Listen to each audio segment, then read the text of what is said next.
motivate, inspire, guide you into excellence. Your success matters. Your dreams matter. Sign up right now with Shepherd One Coaching and become a better you.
Dr. Tony D. Collins is here to encourage, motivate, inspire, guide you into excellence.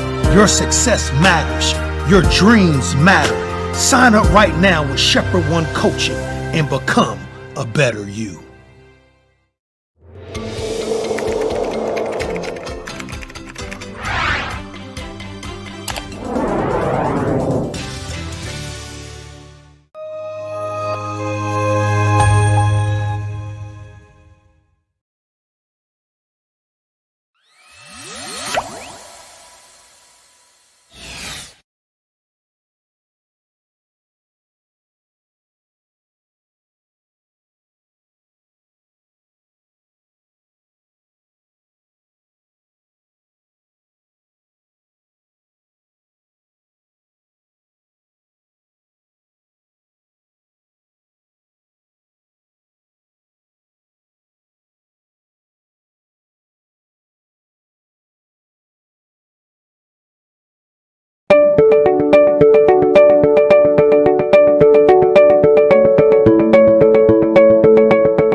Well, good evening, everybody. Thank you for joining us this evening. I see you all are coming on real fast tonight, and I appreciate that. Good evening, Lachelle and Jackie and Dr. Pat and Tisha and Joyce and Terkazam and Shell and Ron and Lenny and Vonda. Thank you for joining us tonight. And looks like most everyone threw up that hashtag tonight, Mocha Crew. I'm delighted that you all have joined in and logged in tonight. Again, I believe we're going to have a great session on tonight. For those of you that are joining for the very first time, I'm Dr. Tony D. Cobbins. I am a life coach. I am a trainer, consultant, and I'm just here doing what I do. I do this. I've been doing this for the past, I believe it's now 20 days, 21 days, I believe. Today is the 21st day. I've just been coming on here to do what I do, and that is to share practical wisdom for daily living. For those of you that are not yet part of the Mocha Crew, if you want to become part of our Mocha Crew community and you haven't already done so, just throw in to the greetings the hashtag Mocha Crew. That says that you're with me, that you are a committed follower of Mocha Moments. And what we do in the Mocha Crew, like myself, the Mocha Crew is committed to adding value to other people, to as many people as we possibly can. Let me pause for the calls and say good evening to Lady Ann, who just joined us. Y'all know I always give Lady Ann a special greeting because that's the love of my life and my partner for life, my wonderful, wonderful wife. Tracy, good evening to you. Don't forget to pass this hashtag or pass this link along to other people and invite them to join us during our time of sharing. We're going to give people just a little bit longer to get logged in tonight. If you think someone has forgotten to get logged in tonight, why don't you just send them a text reminding them that Mocha Moments is presently streaming live, and they really don't want to miss this evening session of Mocha Moments.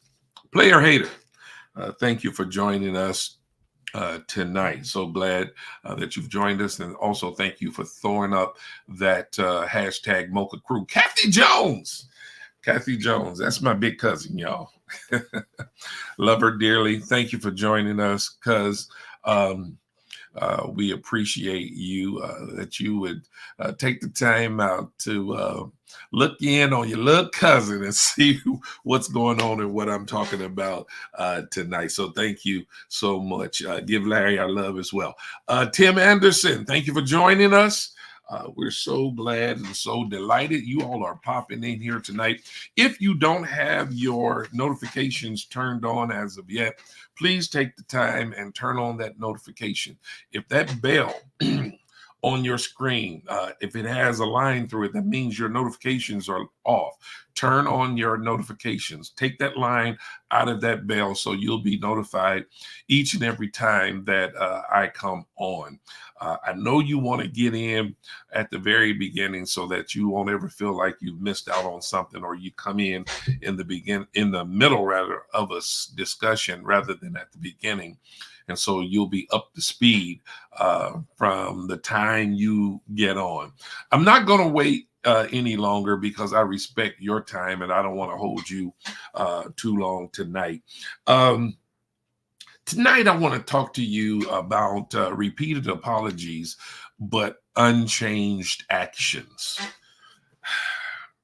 Now, I know I often start our discussion by throwing out a question, and I'm going to do the same thing tonight. And my question tonight to you would be this: have you ever had someone in your life who has repeatedly done things to offend you, or they do things they know they shouldn't be doing, and each time they apologize, promising never to do whatever they did ever again? If that's you, throw a hands raised up in the comment. Throw that emoji up. Say, hey, that's me. That's me. I've been there. I've had that done. Some people probably recently had something like that happen to them, or one person or a number of people immediately come to mind when this question is raised with you. Yeah, there are some people that you know that they repeatedly do things to offend, maybe not only you, but other people as well. They do things they know they shouldn't be doing it. And the moment you call them on it, they will apologize. It was, I apologize, but I'm not going to ever do it again. Especially if they don't want to lose you as a close confidant or a friend or someone that they've deemed to be significant in their life. If they don't want to lose that relationship or that connectedness with you, they will quickly apologize to you. And it's just done over and over and over again. And, at some point, their apology sounds like nothing more than a scratched record. Now, some of you all might be a little young and may not know what a scratch record sounds like. But just in case you may not be old enough to know what a scratch record is, a scratched album, a scratched disc, if you will. When the record or the disc gets scratched, that area will play. Whatever is playing in that scratched area, it will play over and over and over and over again. It will play repeatedly. It will get stuck in that one area because the scratch keeps the needle from moving further across the record and thereby playing the rest of the record. Y'all get the picture. People just sound like a scratch record. You've heard their apologies so many times that you have committed their apology to memory, and you know it word for word. As a matter of fact, when they're approaching you, you're saying in the back of your mind, here it goes. Here we go. I already know what they're going to say. Mm-hmm. And at some point, it becomes irritating. It becomes annoying. And it's something that you just would rather not hear.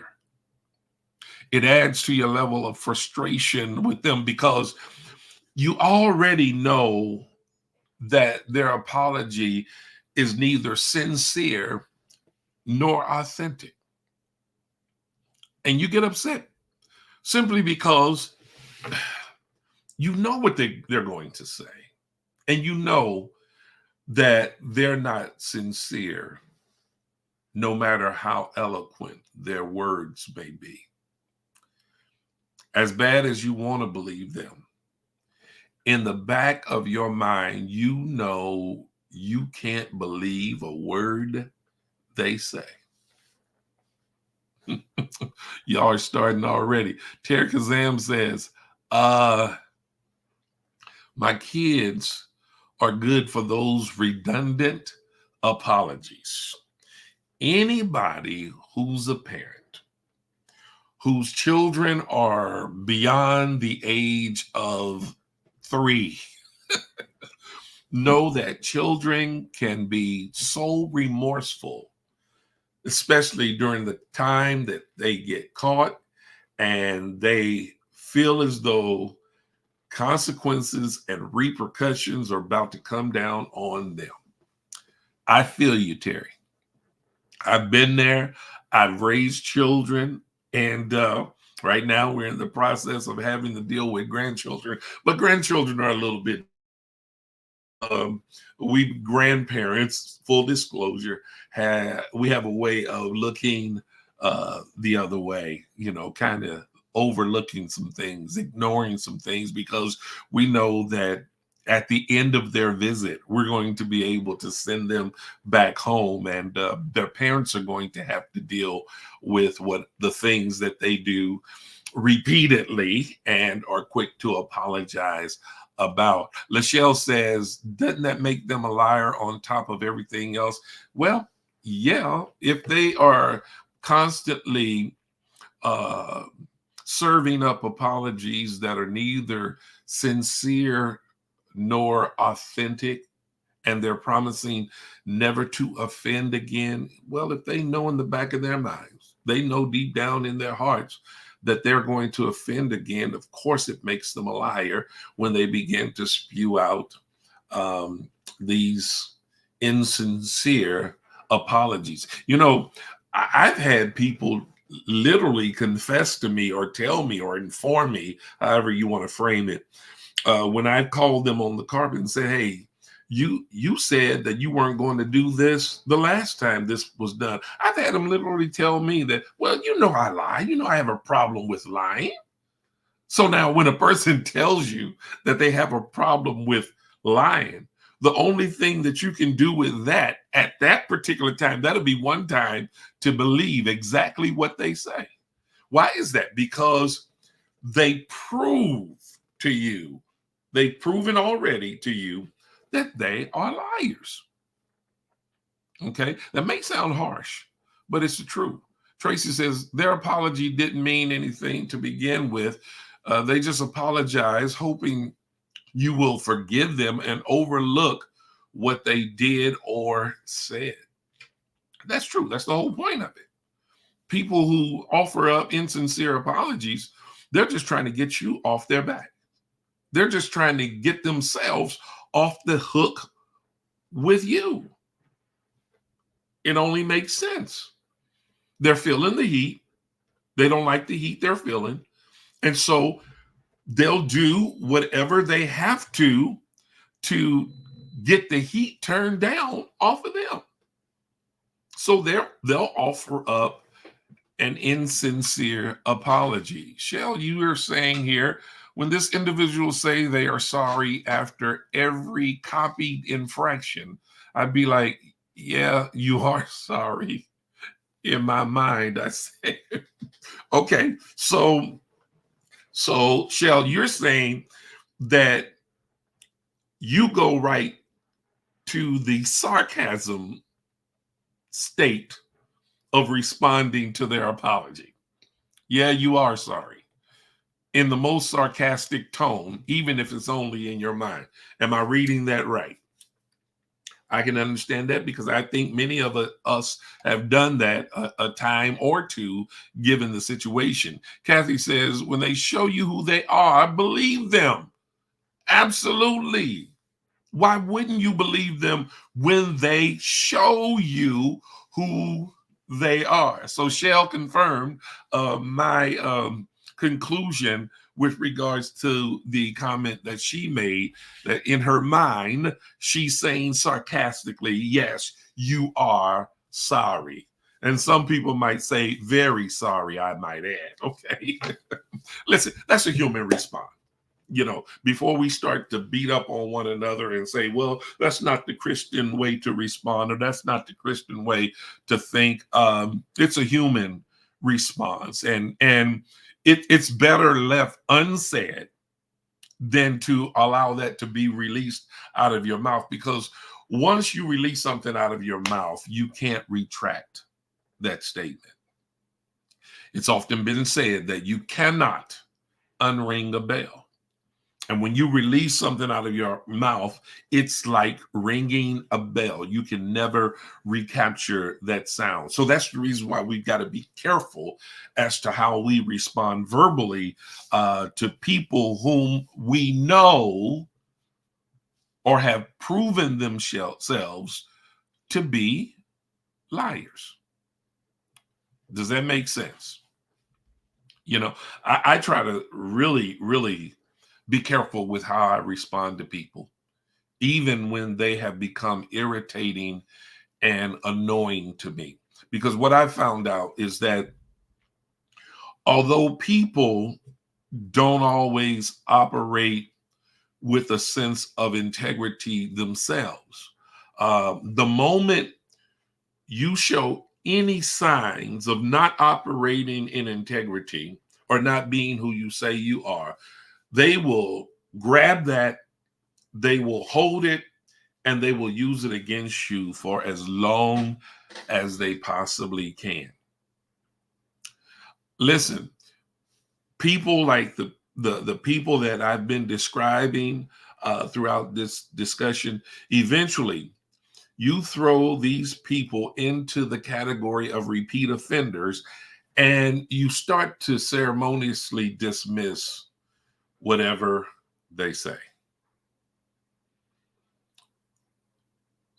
For repeat offenders, think about this. Their words almost become totally worthless. Their words to you become useless. They mean absolutely nothing. It does not matter. When they say, I'm sorry, I apologize, the words may be spoken, but no sense of true remorse is shown by that individual. Now, just out of curiosity, which would you rather hear a person say, I'm sorry, or I apologize? I'm going to give you all a little time to respond. And while you all are responding to that question, I'm going to throw up a couple of more responses here.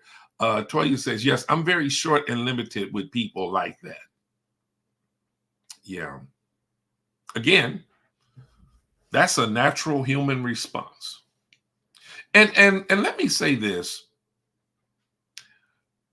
Just because a person expresses that doesn't mean that individual is being short or insensitive. It just means that that person has reached their limitation with regards to ignoring the irritation that they feel by this individually constantly doing what they're doing, repeatedly offending them or others, constantly apologizing and promising never to do what they've done ever again, only to have them to do it quick, fast, and in a hurry. Before you know it, they're right back to the same place, in the same space, doing the same thing over again. Shell says, you're right. People who hold it against you for not being quick to forgive, especially if you proclaim to be a believer. Toya says, I apologize and then expand on it. That's what you like to hear. Okay. Tisha says, I apologize. Denise says, I apologize. Player Hater says, I'm sorry. Vonda says, I apologize, but mix in I'm sorry as well. Dr. Pat says, I apologize. It sounds more genuine and sincere. Tare says, there are two things I hate, and I don't use hate lightly. That's a liar and a thief. Okay. Kathy says, my spirit can detect if their apology is genuine or not. Tare says, I'd rather someone apologize sincerely. Lachelle says, I'm sorry. That's what she prefers. Toya says, constantly saying I'm sorry without change is just manipulation, okay? Tisha says the word sorry is used to express the personal feeling of regret or simply, okay, here we go. The word apologies is used in a more formal tone when something wrong is done. One may or may not be sorry while apologizing. Okay, there it is. There it is. Tisha, that's exactly where I was about to go, because there is a difference between saying I apologize and actually saying I'm sorry. Believe it or not, when you say I'm sorry, you are actually apologizing. But to say I apologize doesn't really mean that you're sorry. I apologize expresses no remorse. Can I give you this tidbit of academic information? I like to do that from time to time if you don't mind here. Now, I'm not trying to insult anyone's intelligence, but I often tell those who I'm sharing with that words carry a great deal of meaning. And with meaning comes feelings or expressions that rise out of the meanings of words. Ron puts up something interesting here. Repent works for me. Okay, here's where I'm going with this. According to Webster Dictionary, the word apologize means to express regret for something, for something done or said. It means to make an apology. Okay? If you make an apology, you have thereby apologized. If you only say, I apologize, then technically I have the right to wait for your apology. An apology, I want you to catch this. An apology is an admission of error or discourtesy accompanied by an expression of regret. Okay, let me give that to you again. Apology, an admission of error or discourtesy accompanied by an expression of regret. That's what an apology is. To say I apologize doesn't necessarily come with an admission of error. Okay. And again, I'm going to get, just hang with me. It's going to all pull together in just a minute. When you give a sincere apology, the first thing you do is admit that you were in error. Admit that you've done something discourteous to an individual. And then express your regret, for having done what you've done rather. I've heard people even now say, well, I'm going to apologize this time, but you let it happen again. That is not an apology. No. When you've already got it fixed in your mind that you're going to take different unwanted, unpleasant actions if this thing occurs again, then you're really not offering up an apology. Just because a person says, I apologize, doesn't mean they're offering an apology. If they never express specifically their remorse or their sorrow for doing something, think about it, then they have not apologized. The word sorry expresses feeling of regret or penitence, which is sorrow for sins or faults. When you say, I'm sorry, you are literally saying, it was my fault. Some people will only apologize or say, I apologize to get themselves off the hook. We just said that a few minutes ago. Some of you expressed it in the comments. They only do so to get off the hook. Okay. Lachelle, you said, what about, I'm sorry if I offended you, after you already told them that they offended you? Okay. I'm sorry if I offended you after you already told them that they offended you. Well, okay, there are times when remorse needs to be expressed from both or all parties involved. But to just say, I apologize, Shell says, so it means nothing until they take ownership of their actions or harm. Bing, bing, bing. There it is right there. To say I apologize means nothing until you own what you have done. That's very good, Shell. I have to agree with that 100%. And I think y'all kind of answering the question I was going to ask was, after having this clear definition of the words apologize, apology, and sorry, can a person apologize and never express being sorry for what they've done? Now, if I can have a say in this, I would say no, a person cannot apologize without ever expressing that they're sorry for what they've done. Wow. I think the most sincerest apologies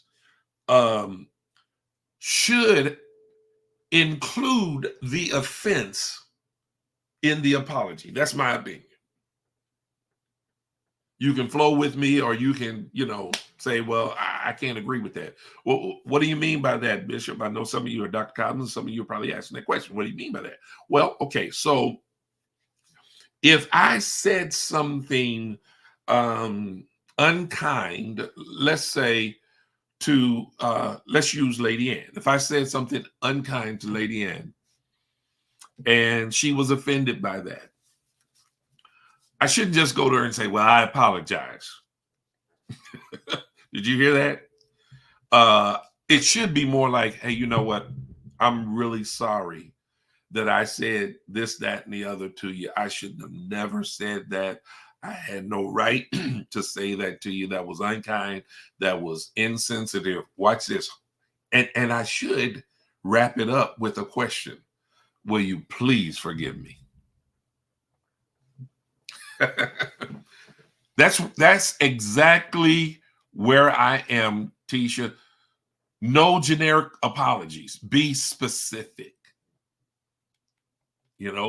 Because I've heard people say, well, and although they use the word sorry, they're not really sorry. I'm sorry you took it the way you took it. That's not apologizing.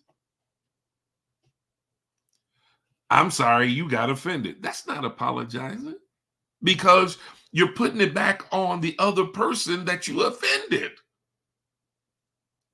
You need to apologize for your actions and not for the actions of somebody else.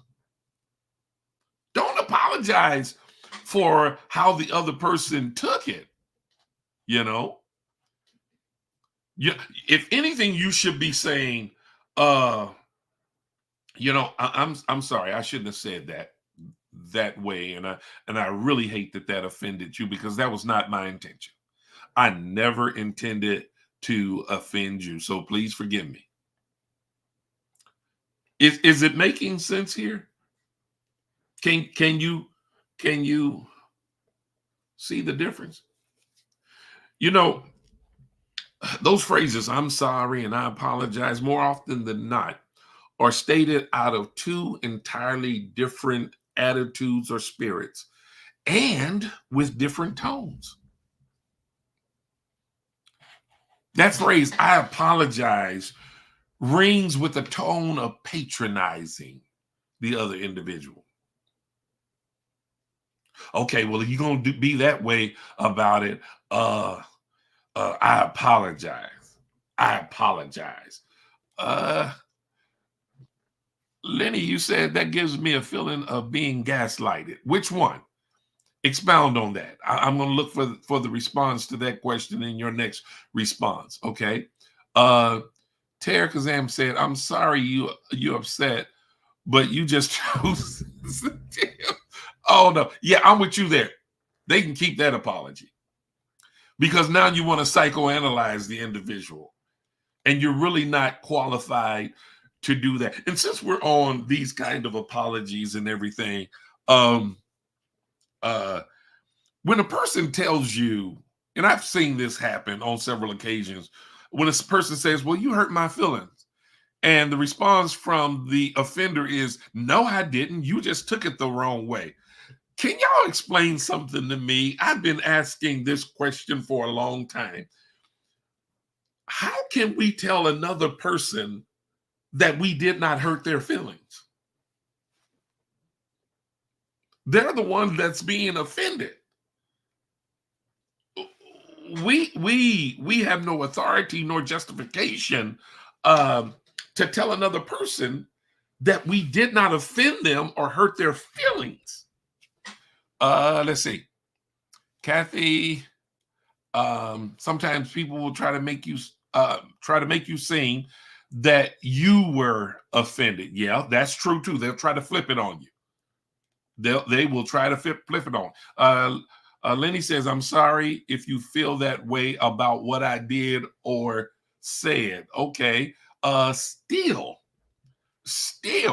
that's letting yourself off the hook and keeping them on the hook.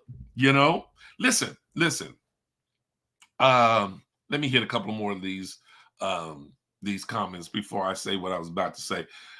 They'll be like, well, that's just how I am.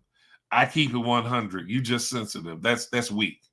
That is so weak. You are so sensitive. I'm sorry you were offended. Again, that's putting it on the other person. I hate when people tell me how I'm supposed to feel. I have every right to feel the way I feel. Absolutely. Every person has the right to feel whatever way they feel. Let me tell you something about communication that a lot of people don't know. With communication, true communication, authentic communication, the message received is the message sent. Okay? However, a person receives a message, that's really the message that's been sent. It is in their mind. And that only says that maybe you didn't communicate it in a way wherein the other individual can process it in the same manner in which you delivered it. And so sometimes you have to say things in different ways in order for a person to get what you're actually saying. We see that happening even here on these Mocha Moments. Sometimes you all type in one thing, and I have to have you come back and say it another way for us to get a clear understanding of what you're saying. Toya says narcissistic people are good at using generic apologies to flip the script and gain control of the exchange. Very well said. Very well said. Tisha says that tone is everything. Went through this with someone. Yes, I'm quite sure that we all have gone through this type of thing with someone at one time or another. Listen, I believe that great people tend to extend grace to the repeated offenders. Great leaders tend to extend grace to the repeated offenders. Great friends and great family members tend to extend grace to the repeated offenders. But with all that being said, the repeated offender must show remorse if they expect to continue to be the recipient of extended grace. You know, at some point, we have to lay the onus where it really belongs. You know, the reality is oftentimes we tend to let the offender off the hook while we keep the offended on the hook.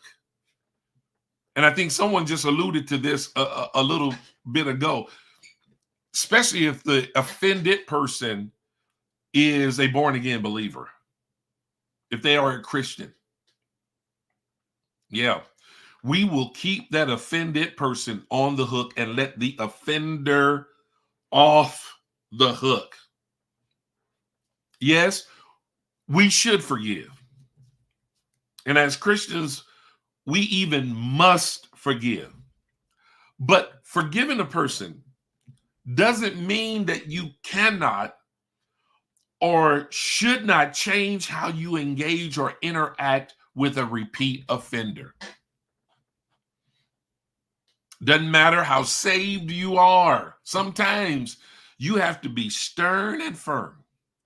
There comes a point in time where you must insist on a repeat offender changing their ways.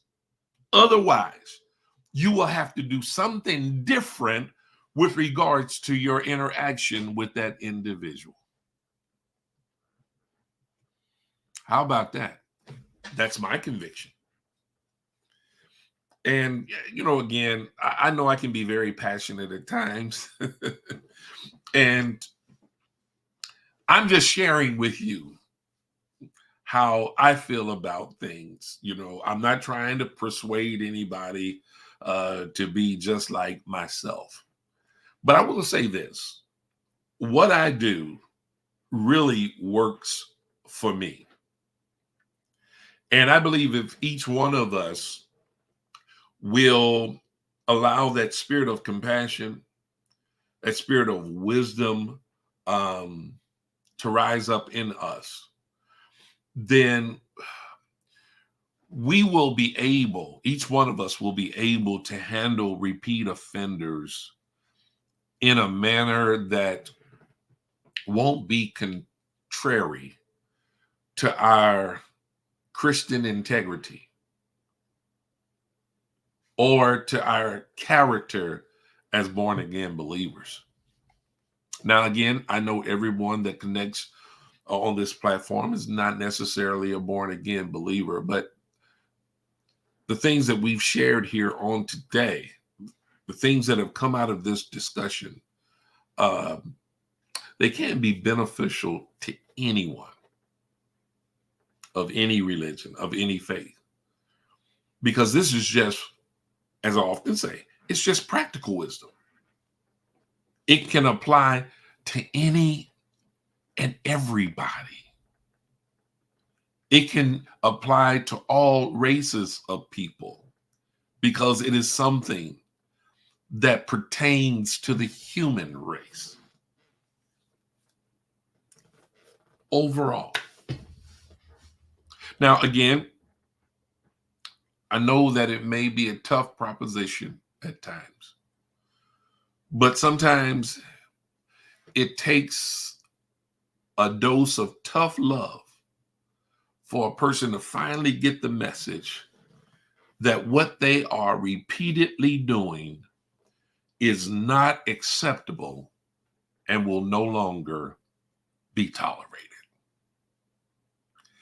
And you can say that or get that message across in the greatest, most authentic spirit of love that you could ever tap into.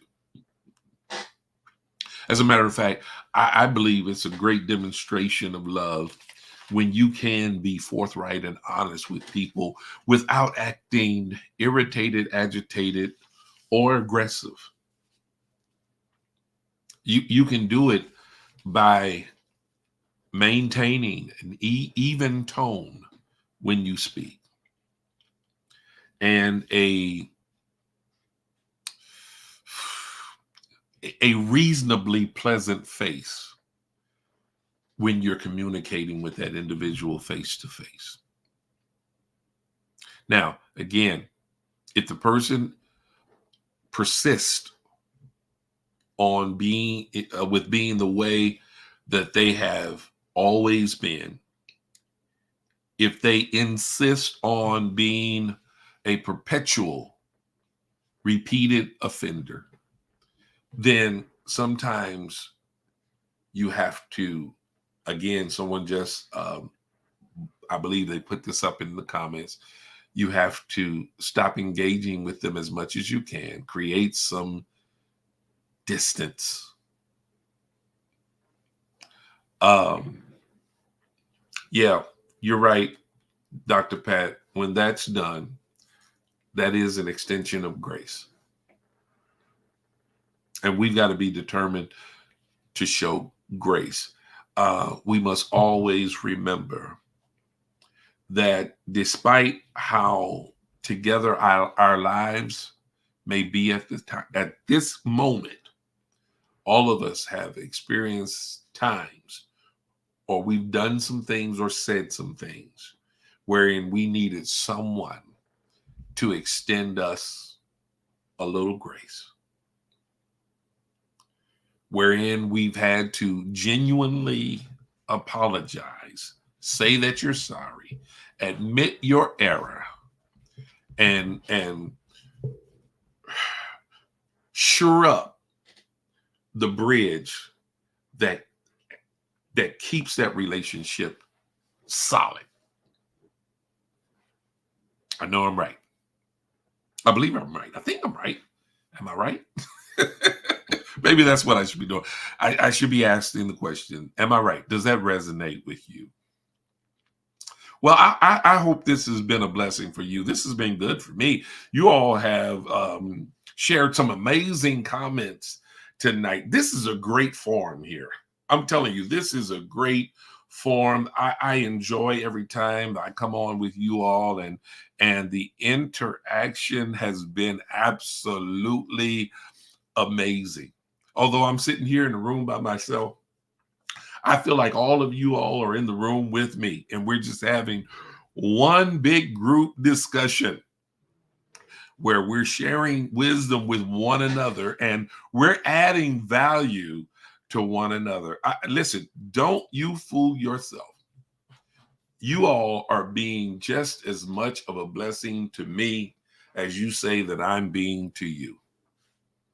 So I want to applaud you and to thank you. And I say that with all sincerity. All sincerity. Thank you. Thank you, Cousin Kathy. She says, I appreciate the dialogue. Yes, I do as well. And I look forward to us continuing to do this. And so, again, I don't want to keep you all too long. I've appreciated the time, and I look forward to. Okay, all right, Lady Ann. Oh boy, let me throw that comment. Lady Ann, I said I'm down here in the room by myself. Lady Ann says I'm upstairs, and she is. Hey, baby. y'all know I have a little fun. I love having fun. Thank you all. Thank you all again. Same time tomorrow. Well, may not be the same time tomorrow night. It may be a little bit earlier because let y'all in on a little bit of secret. I try to have a little date night with Lady Ann. Yeah, we've been dating all week, but I try to make sure that we keep Friday night as date night where we spend that time together. So I might come on a little bit earlier so we can get our date started a little earlier. And if some of you have date night on Friday nights, I understand. But if you can jump on here with us when we do come on, I'd be so delighted. Sister Terry says, say less. Thank you. All right. Well, I'm going to bring this session to a close. And as I always say, each time I close a session, I say tonight, God bless and good night.